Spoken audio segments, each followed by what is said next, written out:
Today, I would like to invite you to reflect on the nexus between citizenship and communication. I shall propose some themes, and I will invite you to address 3 questions related to democracy and the media, communication rights, and global citizenship.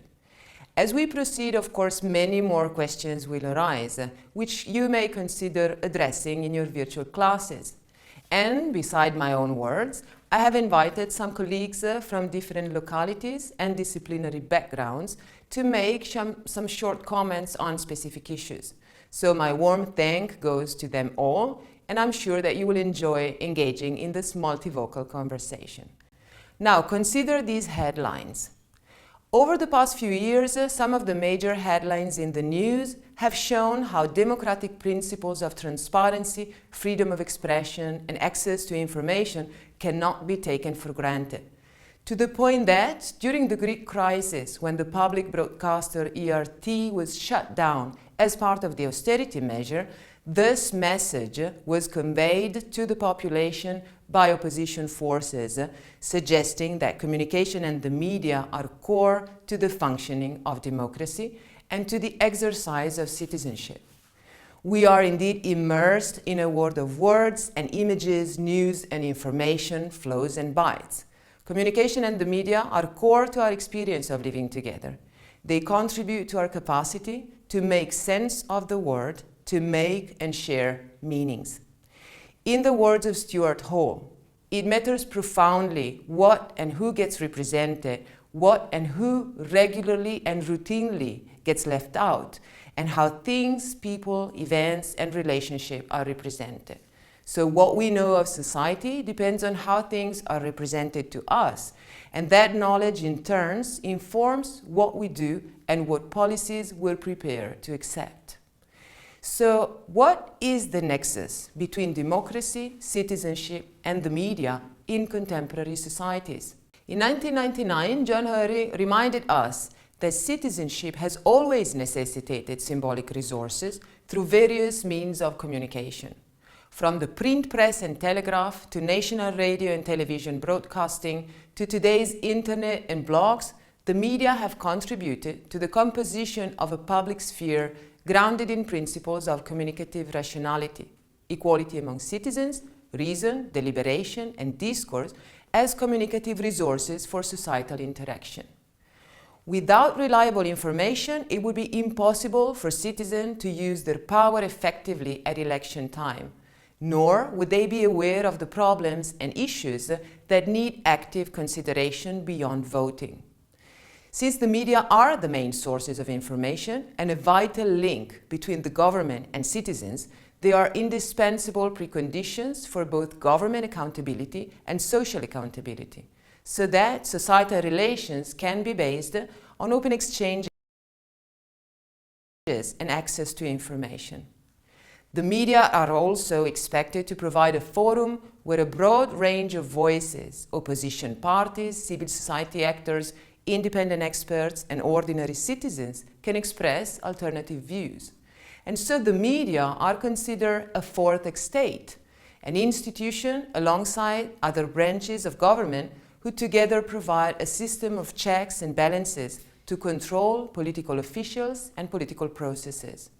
In this perspective, the citizen is conceived as a rational being, knowledgeable and informed, active and willing to contribute to make changes in society. This conceptualization is reflected in Article 19 of the Universal Declaration of Human Rights that was adopted in 1948. Everyone has the right to freedom of opinion and expression. The right includes freedom to hold opinions without interference and to seek, receive, and impart information and ideas through any media and regardless of frontiers. To be included in a nationally bounded sphere of political intervention, according to a conventional reading of citizenship, people are deemed to enjoy a set of freedoms. The freedom to be able to speak one's voice and to be able to maintain and share beliefs and opinions. The freedom to be informed, have access to relevant information in order to make sense of things and issues. And then the right to be able to share with others, exchange and disseminate one's views. The same principle is formalized in Article 11 of the European Charter of Fundamental Rights, which also states that the freedom and pluralism of the media shall be respected.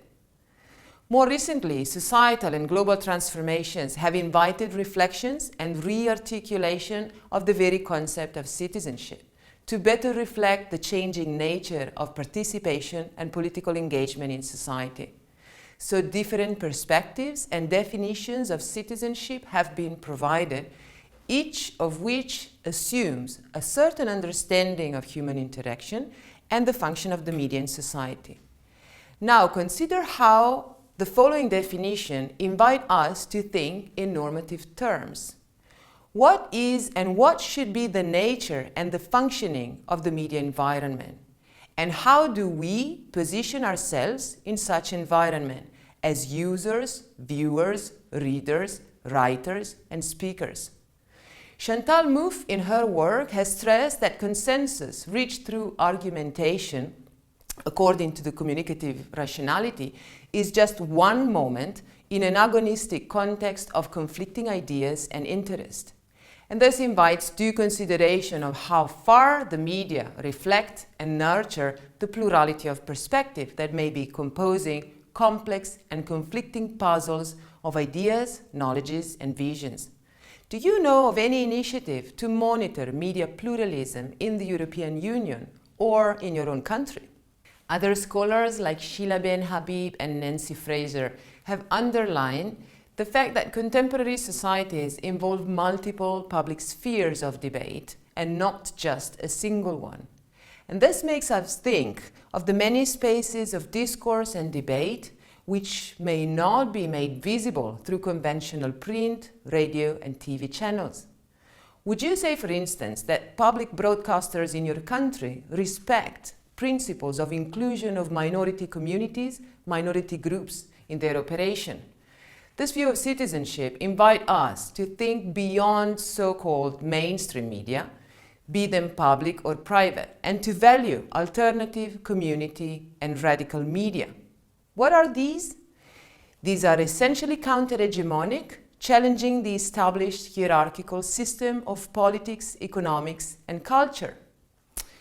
And they may take different forms, such as blogs, banners, community radio, participatory newspaper. So from all these perspectives, what we see is that principles of freedom, inclusiveness, diversity, and participation become crucial to the functioning of the media in a democratic society. Now consider this. At the moment that almost everyone is seeking to be a citizen of an existing society, globalization appears to be changing what it is to be a citizen. And this contradiction is clearly testified, for instance, by the current dramatic situation of migrants and refugees fleeing their countries and seeking asylum in Europe. Indeed, we know that different ways of conceptualizing citizenship have emerged, all of which problematize a view of the citizen that is strictly confined within the boundaries of the nation state. And these concepts, again, invite us to reflect on what communication processes may nurture and enrich, but also constrain and threat new forms of citizenship. Concepts of multi-level and multi-tiered citizenship have been elaborated in relation to our multiple belonging to localities, states, and supranational spheres. Ecological citizenship is suggested to indicate the responsibilities that we have as citizens towards future generations, living beings, nature, and the planet. And the idea of cosmopolitan citizenship sees all human beings as belonging to a single community based on a shared morality. In all these perspectives, contemporary citizenship is intertwined with representations of the globe which occur within contemporary media. This is a situation where more and more the media are interrogating themselves about the words they use in due consideration of the performative functions that words and images can have. Think, for instance, of the debate that was initiated in August by Al Jazeera about the choice to use or not to use the term migrant as opposed to refugees or person. And think also about the responsibility in showing pictures which may be shocking and yet opted to foster public debate on issues that interrogate every citizen. Of course, I'm referring to the images of dead bodies of asylum seekers on Turkish shores, including young children like Aylan Kardi. But globalization of communication also forces us to consider a number of problematic aspects which interrogate us as individuals and members of communities. Over the past decades, the media have become more and more concentrated. Successful media companies usually buy out other companies to make them more powerful, profitable, and able to reach a larger viewing audience. The growth of media companies and trends towards concentration raise serious issues as to their impact on the independence and diversity of media in general. Across Europe, a wide range of regulatory instruments is employed to ensure that media markets remain plural. But at the same time, competition policy is becoming an increasingly central mechanism for assessing whether a merger or an acquisition involving a media company will have a detrimental effect on the sector. In the majority of European countries, the press sector consists of a handful of newspaper groups that dominate the sector. In most television and radio markets, a strong public service broadcaster has retained significant market power, but since the introduction in the 80s of commercial broadcasting in most of the countries in Europe, there has been, of course, an increasing presence of a small number of very large groups which now dominate the commercial radio and television sectors. Hence, we may be indeed exposed to more and more information and channels, but this does not translate into more diverse voices being heard, particularly those voices of minority and ethnic groups, women, and marginal people.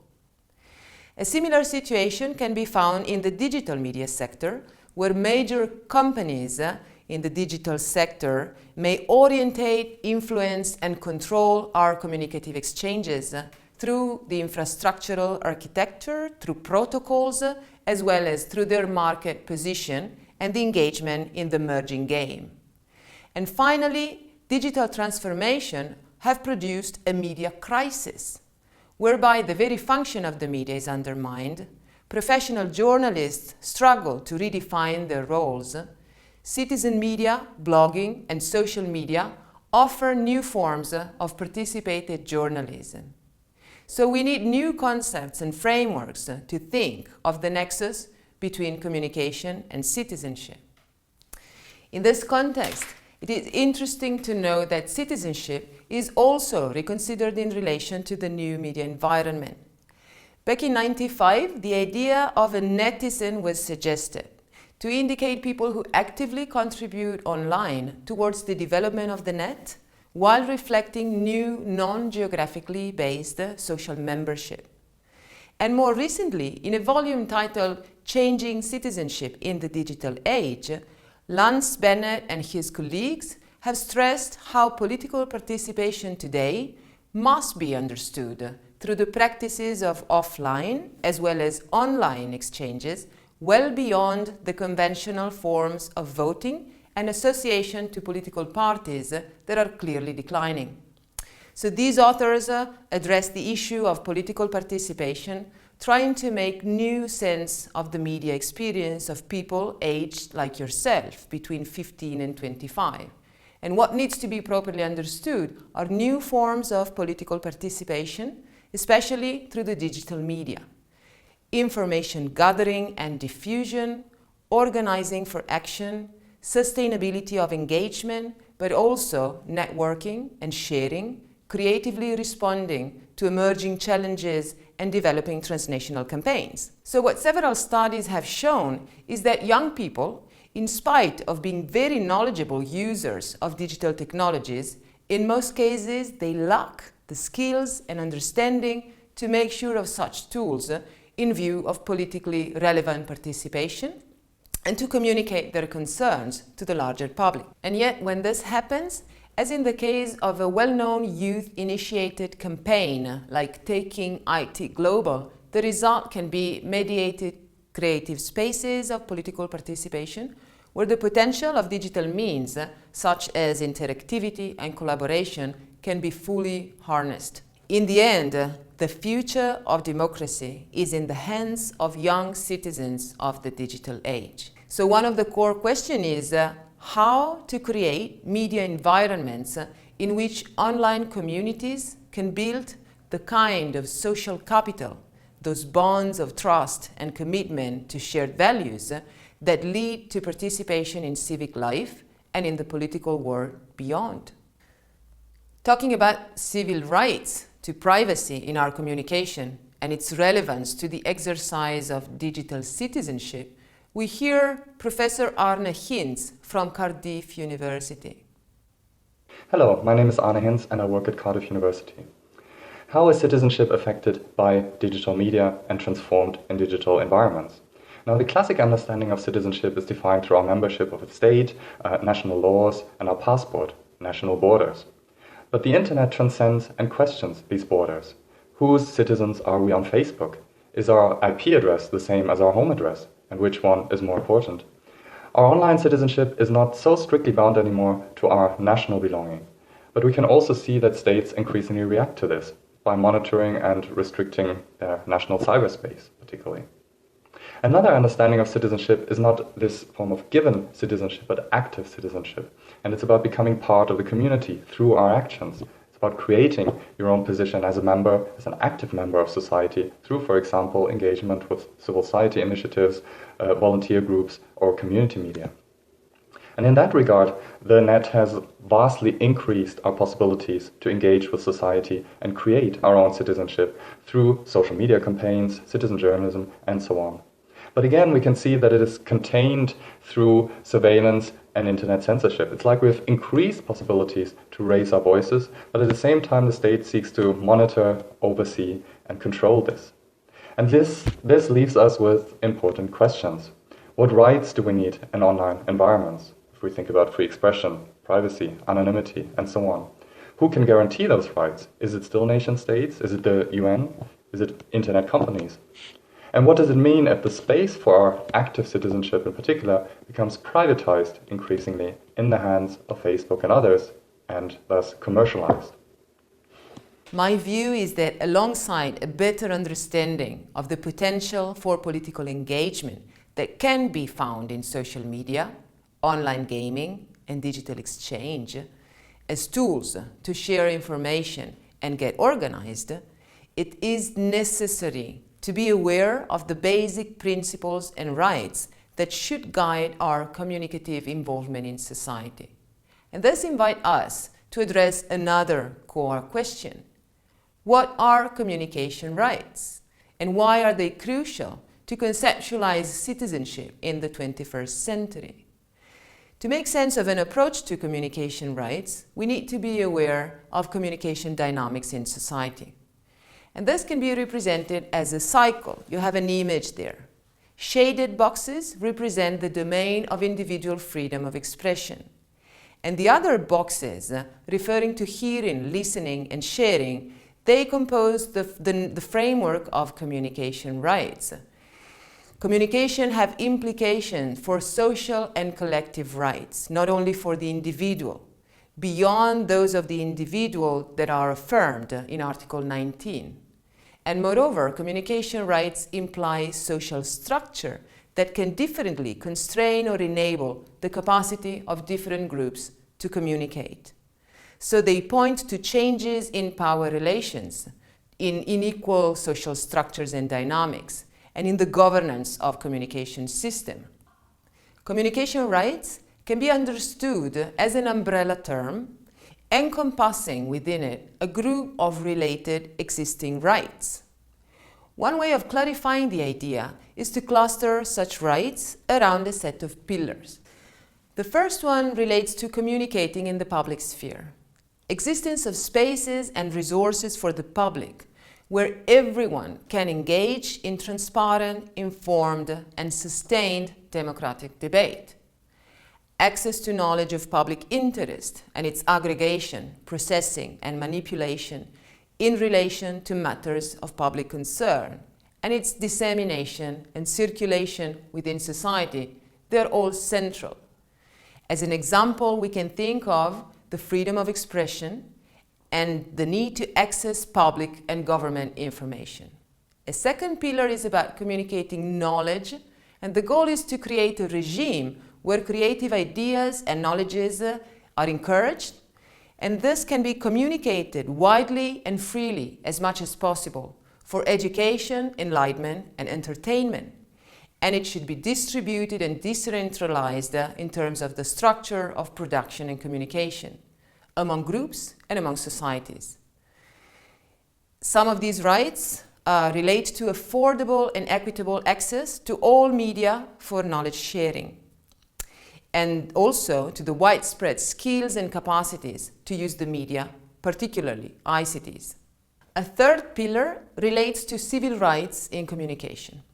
This is about ensuring that civil rights associated with communication of all kinds are secured, and so is the need to protect the dignity and security of people in relation to the communication process. These include the right to defend one's reputation against attack by the media, as well as the right to know what happens to the information that we provide or that is gathered about us. Examples of this are the right to information privacy and data protection, and communication surveillance in public and workplaces. Then we have cultural rights in communication, and these enable the communication of diverse cultures, cultural forms, and identities at the individual and social levels. And they encourage the diversity of cultural forms, respecting, preserving, and renewing existing cultures and languages. So we can think of the right to communicate in our own language or the right to participate in cultural life of our own communities. These rights are enshrined in our constitutional charters, in international and European treaties, but they call on us as aware and responsible citizens to be realized, supported, protected, and promoted every day and to the benefit of all people. Talking about diversity and gender diversity in and through the media in particular, here is a quote from Karen Ross from University of Northumbria. If what we see, read, and hear in the media are men's voices, men's perspectives, and men's news, then women continue to be framed as passive observer rather than active citizen. One of the major challenges which we face as a society is the many subtle ways in which sexism is promoted in everyday media by men and women journalists, from a focus on Angela Merkel's dress sense to the latest science, which has just been published, which says that women are getting fat because they don't do enough housework. Until recently, there have been few opportunities for us as ordinary citizens to complain about media stories. But the internet is enabling us to speak out to each other and anyone else who will listen. A good example is the Everyday Sexism project, which encourages citizens to upload their stories, giving them a voice. The project has attracted national attention, and its founder, Laura Bates, was recently honoured with the British Empire Medal for services to gender equality. She is an everyday person. So are we. If we all speak out against sexism, our voices are stronger. Our voices are harder to dismiss. At the very least, we can speak up for equality as citizens by blogging, by writing for the student newspaper, responding to something we see in the media, talking to women in our own communities about their experiences. Together, we can make a difference. What are you waiting for? One final element I would like to include in this overview are recent developments in relation to the institutionalization of principles and rights concerning the media environment that is taking shape also through the use we make of technology and our own understanding of their potential and constraints.